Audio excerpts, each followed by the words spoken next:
Okay, part 2 of chapter 26. We're going to talk about muscles.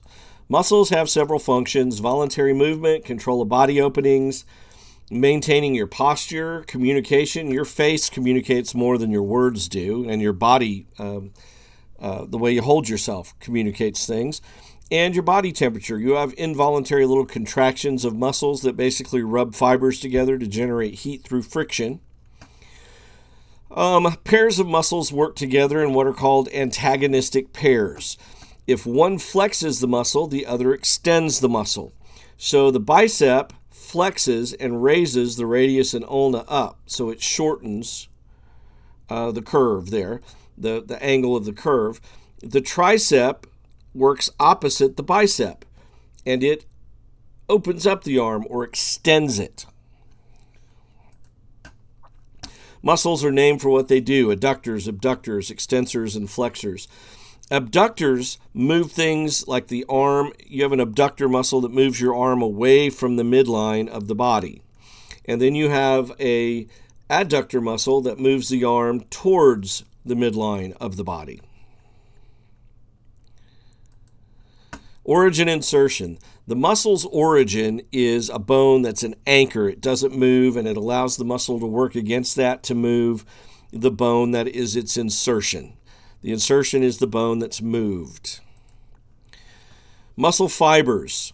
Muscle fibers are these little bundles of thin and thick filaments, and each unit of this muscle is called a sarcomere.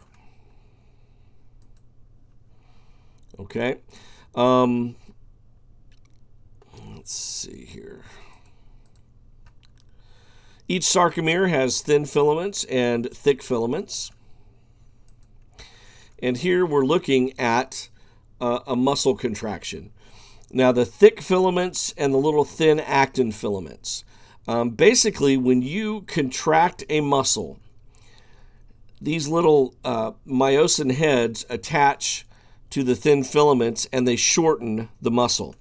This has got a good video up on YouTube that you can watch. I can't show it to you here, or the video will get flagged and blocked as a copyright violation. But here's what happens. These little myosin heads have an attachment point on the actin filament. And the actin filament, basically, as they bind, they form what is called a cross bridge. It latches on, and it basically brings the thin filament in, shortening the muscle. Okay? And every time it does that, it takes an ATP. So from here to here, ATP, and then it will keep doing that until such time as you run out of ATP. Now, that is an overly simplistic viewing of this muscle contraction. Here's a couple words: troponin and tropomyosin.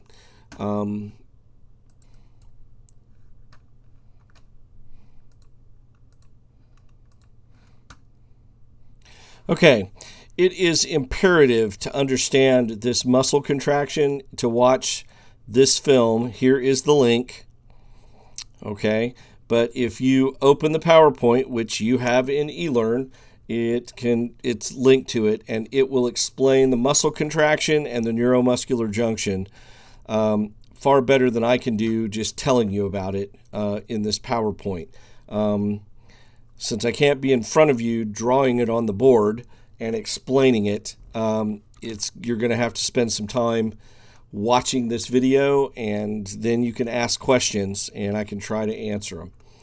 Now, motor neurons interacting with muscle fibers. This requires what is called the neuromuscular junction. A nerve tells a muscle to act. And how does that happen? Well, here's your neuromuscular junction, and it works very similar to the neuronal junction that we had in the previous test. Now let's check and see if this hyperlink works. Hopefully it does. Yes, it does. An action potential arrive. Okay, I can't show you that here. because it'll get banned for a copyright infringement. But you need to watch that. That will show you all of this in motion, and then I can answer questions. What I can do is I'll write down the hyperlink here, copy it.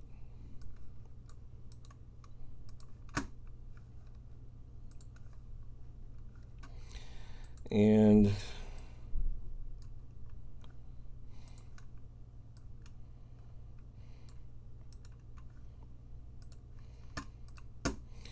all right, if I am still on campus the week that we do this, I will try to sign on and use a webcam to show you and maybe do some drawings and stuff on a whiteboard.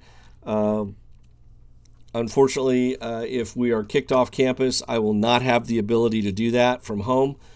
So we'll just have to kind of wait and see how the situation progresses. Here, muscle fibers generate ATP in a lot of ways. Obviously, we know that mitochondria make ATP.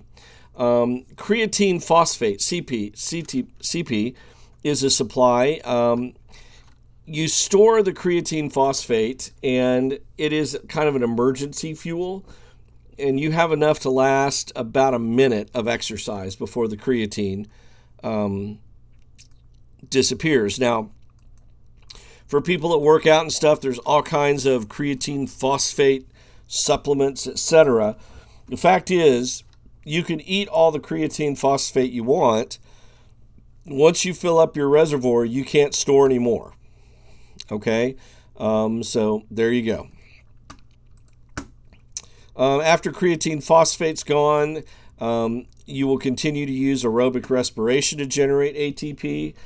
If you run out of oxygen, you'll go into anaerobic respiration called fermentation, and then you'll generate lactic acid as a byproduct. And we talked about that when we talked about all the chemical reactions that occurred in the mitochondria in 1010. Muscle cell metabolism. Why does a dead body go stiff after death? Well, once the cells no longer produce ATP, the actin can't separate from the myosin, and that causes rigor mortis. When a mortician breaks the rigor mortis out, what they do is literally break off the little stems of the myosin heads from the muscles.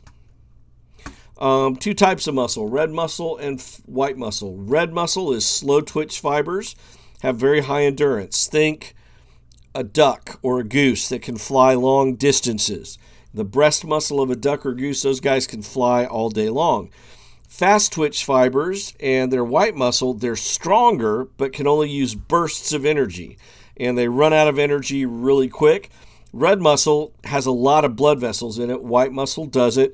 For white muscle, think a chicken breast. A chicken can fly, but it runs out of steam really quickly, and it doesn't ever fly more than a couple of feet. The proportion of slow and fast twitch fibers is somewhat genetically determined, but you can alter the ratio through exercise. You can, if you start running long distances or bicycling long distances, you'll build red muscle.